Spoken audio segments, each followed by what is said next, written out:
Kochani, wrzucam kolejny filmik, filmik 8-minutowy z konferencji z doktorem Buttarem, ponieważ dostałam dużo pytań na temat tego, czy dałoby się coś jeszcze przetłumaczyć.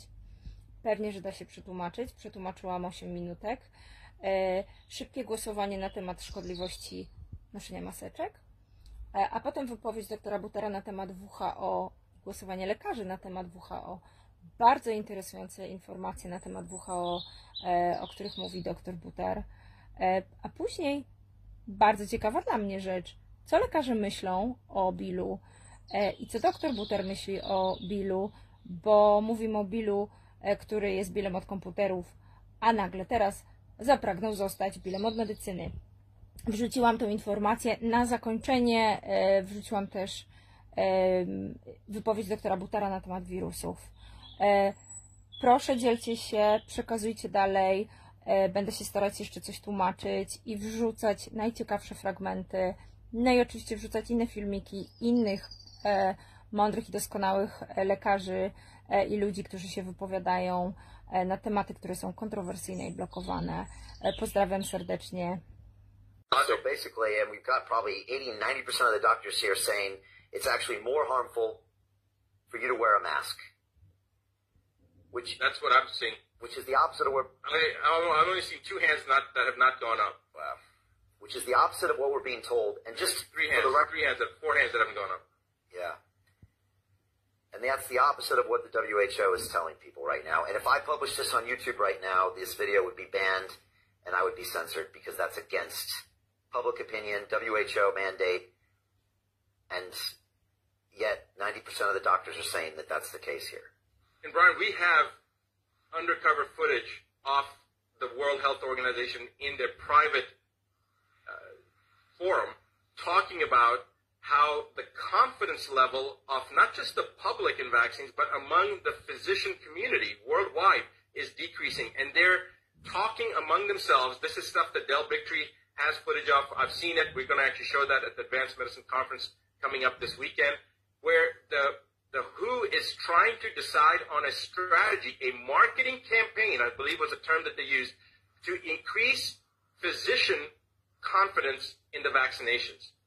So now when you have to have a marketing strategy to convince the health professionals, those who have been appointed to safeguard our health and our children's health, when you have to have a marketing campaign to increase their confidence because of dwindling confidence in a concept of medicine, in a portion of medicine, i.e. the vaccine industry, you know that there's something that doesn't smell right. You shouldn't have to have a marketing campaign to convince doctors that, hey, continue doing this insanity that has caused what they call a genetic epidemic. 1 in 10,000 children with autism, now 1 in, that was in 1991, and now 1 in 30, depending on which data you look at, 1 in 29, 1 in 30, 1 in 32. The Centers for Disease Control's own data shows that 1% of the population of the planet currently has autism. The current world's population is 7.7 billion. 1% of that is 77 million. According to the CDC's own data, 77 million children and young adults have autism on our planet right now. And the explanation is that autism is a genetic disorder. There is no such thing as a genetic epidemic. In 29 years to go from 1 in 10,000 to 1 in 30, that there's something wrong. Do you think there is blatant censorship of real medical information that seems to be favoring a pro-vaccine agenda? That was my question. Is that a pretty good question? I think it's a great question. Okay, so raise your hand if you see blatant censorship that seems to serve a pro-vaccination agenda. If we just hold the hands up there. I'm just curious what this panel thinks. Okay, wow. All right. Okay, a lot of hands and thumbs up. Okay. What do you see here, Buttar? Dr. Buttar?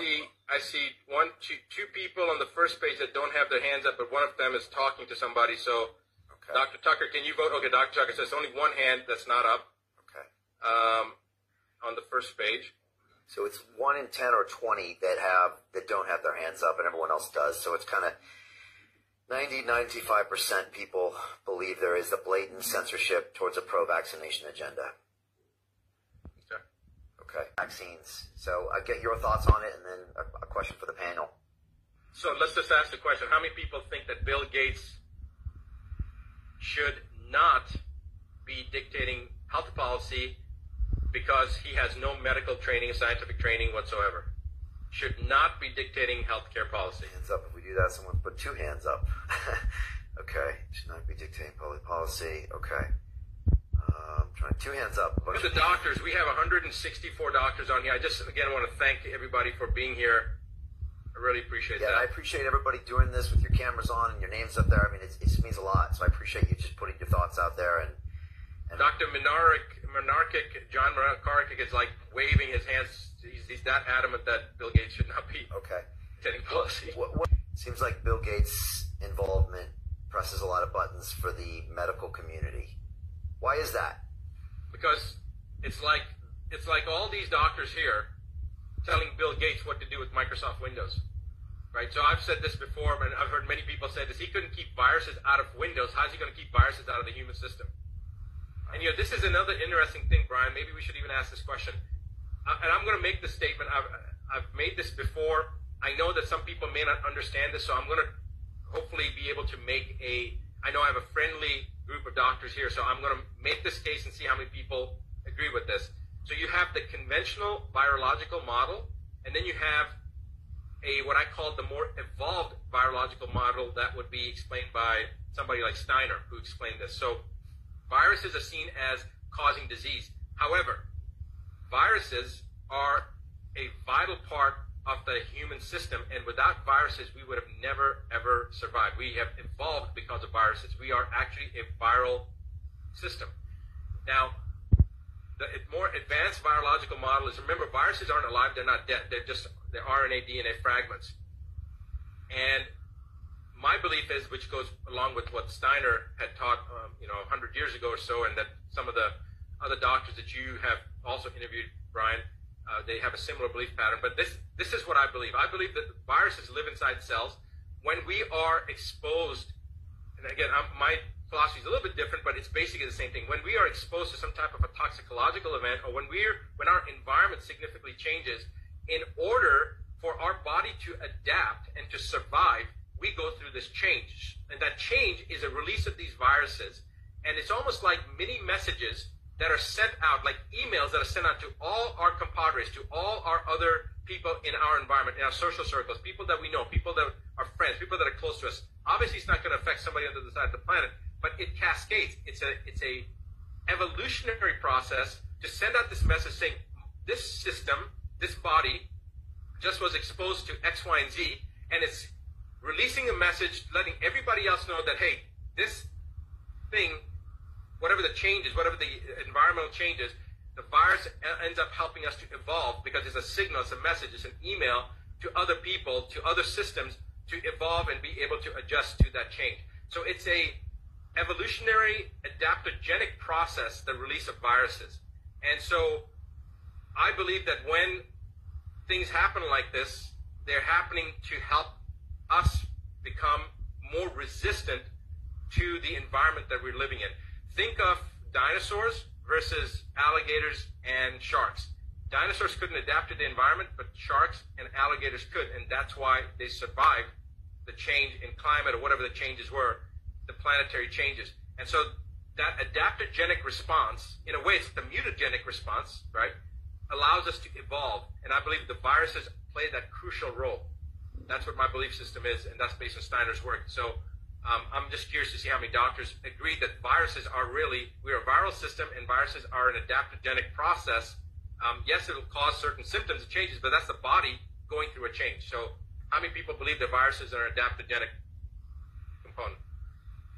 So basically you're saying necessary to human evolution and necessary to process. Okay.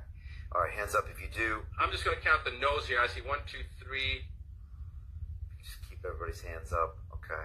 4. Probably 75%, maybe. Hold on here. 5, 6, 7. Yeah. I'm counting the hands that are not up. 8 so far. 75 to 80%, something like that. Okay. Okay. Okay, good.